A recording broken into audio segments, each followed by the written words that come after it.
When did you get the idea for Cold Case Christianity, writing the book? Okay, so I got saved, I was about 35, and then 1996. Yeah, I think by 98 or 9, I enrolled in a seminary, Golden Gate Baptist Theological. Okay. And I got my seminary degree in theology. Took me 7 years.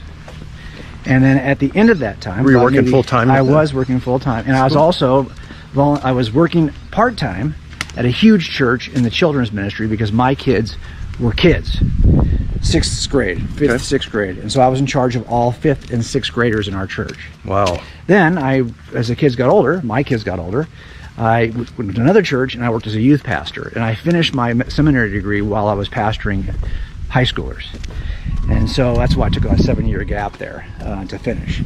So as I'm working the high schoolers, I start taking them on these immersive trips with Brett Kunkel from Stand to Reason. We would go to Berkeley. Love Brett. Yeah. So we would go to Berkeley for these things, and one year we took Sean with us. No, I'll tell you what, it was just me and Sean. And I took Sean's class from Capistrano Valley, and we went up. He was teaching high school at the time, Yes, he was teaching high school. He wasn't at Biola yet. Man, one of the best speakers I've ever heard. Oh yeah, he's great. And so we're up there and we're teaching students about the reliability of the New Testament, and he sees me teaching these students, and he says, you know, you should write a book about this. And I said, dude, I think I had 3 cases running simultaneously. I think 2 were in trial. I mean, I was buried. That was like the height of my career. I was toast. And I said, I can't do it, Sean. I came home, told Susie. She's like, what are you, stupid? Why not? Why would you not try to get an outline to Sean if he can help you get it published? Well, long story short, that ended up being the outline for Cold Case, and I ended up not even working with Sean's publisher, but you know, long way around, we ended up at David C. Cook, and I did, I think, 7 books there. And now... You've written 7 books? Well, 3 are kids' books. Okay. But I'll tell you something. I learned a lot about writing books. Communication, I'm sure. Books. Yeah, because, you know, my background's in the arts, and so I knew that I wanted a text-to-image ratio for the kids' books that was about even.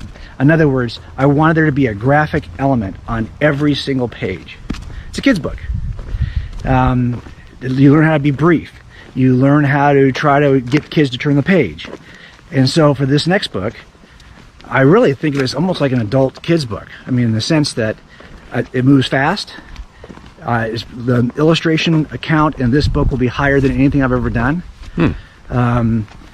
And it tells a story. I'm concerned about, like, what we're trying to do is I'm trying to figure out a way. I don't know if you feel the same way I do, Mike, but do you ever feel this way where you go to a church or any series of churches and you think to yourself, why is the church with a big C not as interested in the case for Christianity as you might like them to be? In other words, like, we are geeked out on the apologetics endeavor, but it feels like the church in general isn't. Yeah. Well, I'm so sensitive to that because I was not churched, that I'm thinking to myself when I write books, would I have read this, or would I have been willing to read this at 35? And so I'm always trying to write stuff that, you know, I'm trying to throw the ball across the center of the plate at just about 40 miles an hour so that people can take a big swing at it. And rather than, I'm not trying to do anything tricky and not trying to throw strikes, I'm just trying to toss the ball in a way people can catch it and hit it.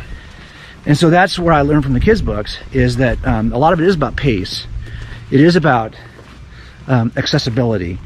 If you want the church with the big C to begin, these are gateway books, right? These are the books, I hope I'm writing books that are gateway books for people to take a deeper dive. Once they go, oh yeah, this actually is important to me, and this actually is interesting to me, and now I'm going to go out and see, well, who's in his bibliography? Like, who's in his appendix?